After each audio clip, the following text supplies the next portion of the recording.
ផ្លូវនេះយើងចេញពីខេត្តកំពតមកប្រហែលជា10នាទីមកដល់ផ្លូវមួយនេះខ្ញុំមិនដឹងថាផ្លូវអីប៉ុន្តែយើងកំពុងតែឆ្ពោះទៅចកាអាមេរិកណាអញ្ចឹងសងខាងឆ្វេងហើយនិងខាងស្ដាំទេសភាពស្អាតគួរឲ្យចង់រស់នៅបាទខែវិសាខែនេះខែឧសភាថ្ងៃទី25ឆ្នាំ2025បាទអញ្ចឹងទេសភាពទាំងអស់នេះយើងធ្លាប់ទៅនៅពេញនៅក្រុងយូរទៅយើងមកស្រស់ស្រាយជាមួយនឹងទឹកដីស្រស់ស្រាយចំការម្ដងមានអារម្មណ៍ថាស្រស់ស្រាយមែនទែននៅពេលដែលយើងឃើញទេសភាពជុំវិញខ្លួនរបស់យើងហ្នឹងគឺពណ៌ខៀវស្ងាត់បាទហើយយើងមើលឃើញទៀតថាទៅតាមសងផ្លូវសងខាងផ្លូវហ្នឹងការរស់នៅរបស់ប្រជាជនយ៉ាងម៉េចយើងមើលទៅលើលំនៅឋានក៏ដឹងហើយព្រោះផ្ទះស្អាតបាទនៅកំពតហ្នឹងបាទ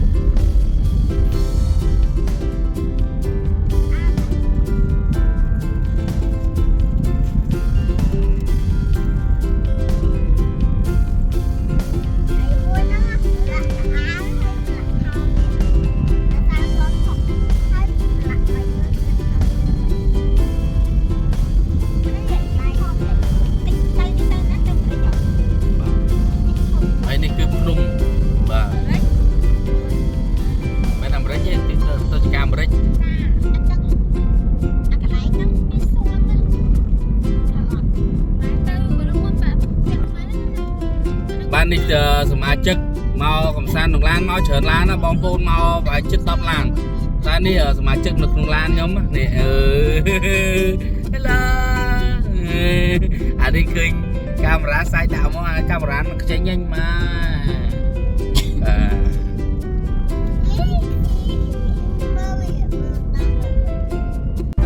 ទមកដល់នេះហើយប្រភេទផ្លូវនេះយើងជិះល្អណាស់បាទតែបើសិនយើងជិះពីក្រោយគេយើងត្រូវទុកកញ្ចក់ព្រោះបើមិនចឹងនេះវាអាចមានកញ្ចក់បែកចឹងណាបាទហើយនេះទេសភាពខាងឆ្វេងដៃហ្នឹងមានកន្លែងខ្លះជាការតរេនកន្លែងខ្លះក៏ជាការដូចវាច្រើនជាការតរេនបងប្អូនអត់មានតែជាការស្អីក្រៅពីតរេនព្រោះដីកំពតនេះដាំតរេនដល់តរេនបានថ្លៃហ៎បាទបានថ្លៃចិត្តគេដាំទៅតរេនទេតរេនខ្លះក៏មានផ្លែតរេនខ្លះទៀតក៏គាត់វាមានផ្លែចឹងវាដើមទៅចូលទៅដល់ពេលវាតែខាងនេះដូចជាអត់មានដើមតរេនទេពីច្រើនទៅឆ្វេងដៃវាដើមតរេនច្រើន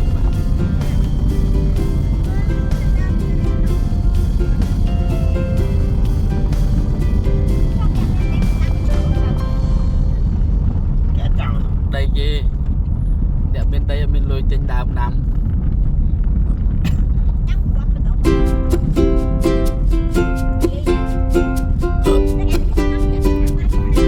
បាទភ្នំនេះយើងជិះយកមកយើងឃើញដូចយើងចិត្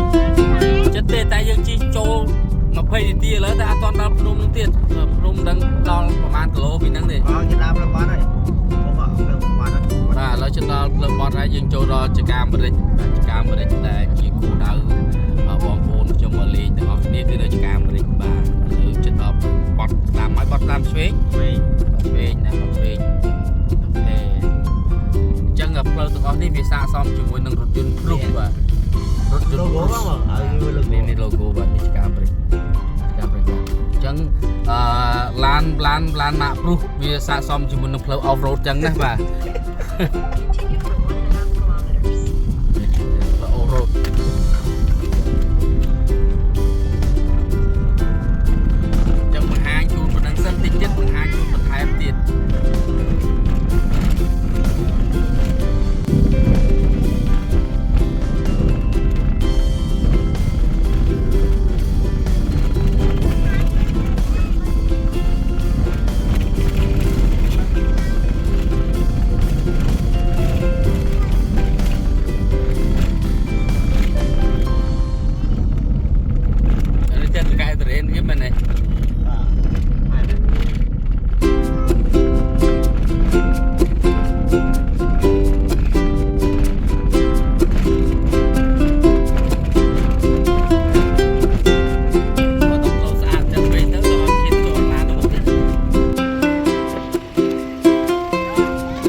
ចេញ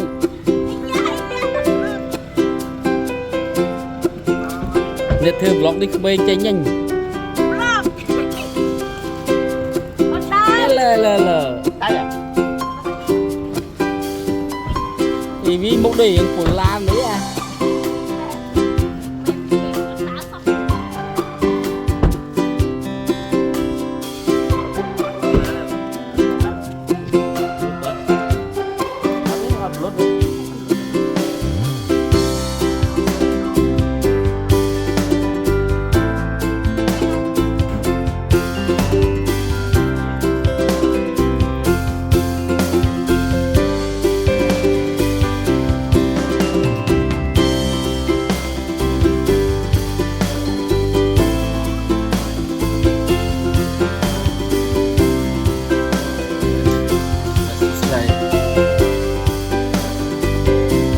giờ chia trong cam mà từ bột bạc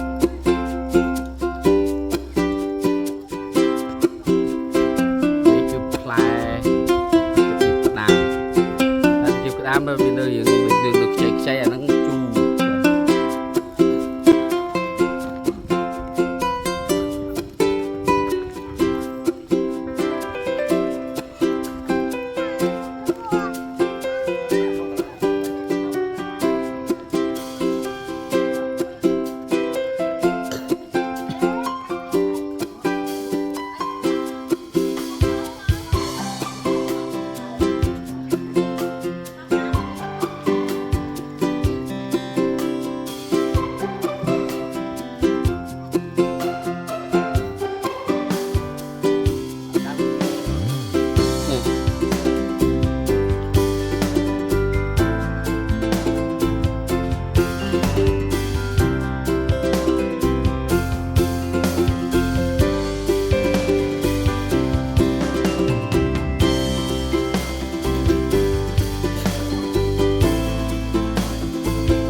นี่คือเจียกามบริก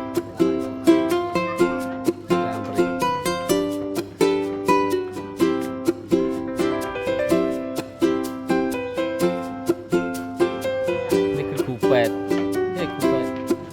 สบายง่ายไม่จัง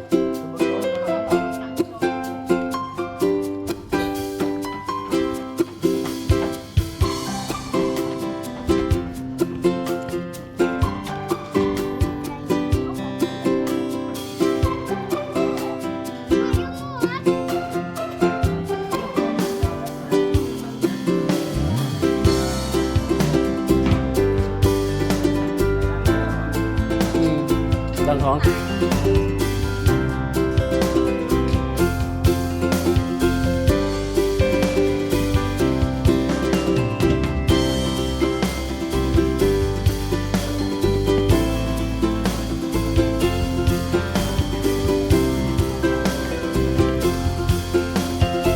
ดังสวยthì biết lăng cái rồi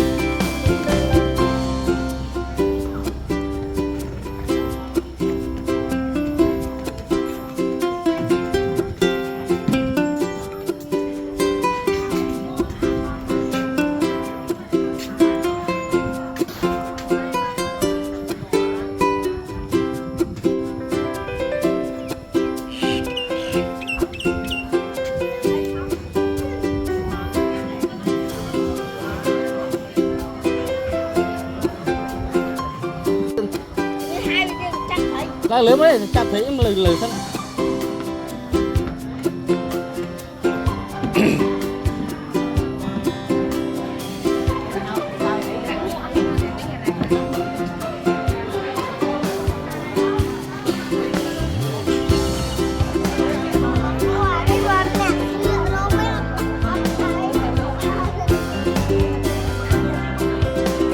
นี่คือเจียบของคนยมเป็นนิโก้ยมโกยมเตียนนิมวย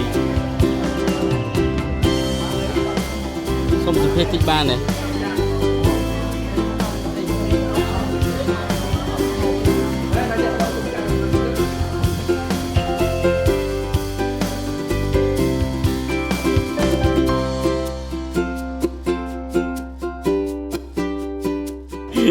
Lai một ngày chắc rất là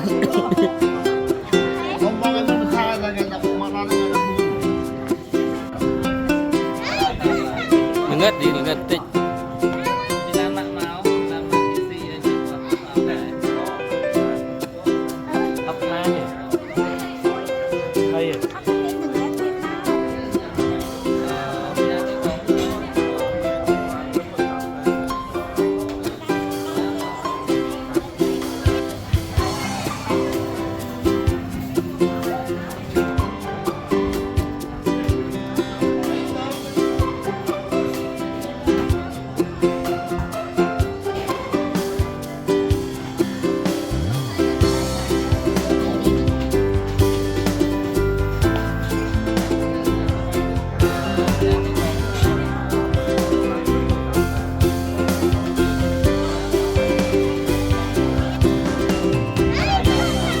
ngất đi ngất tích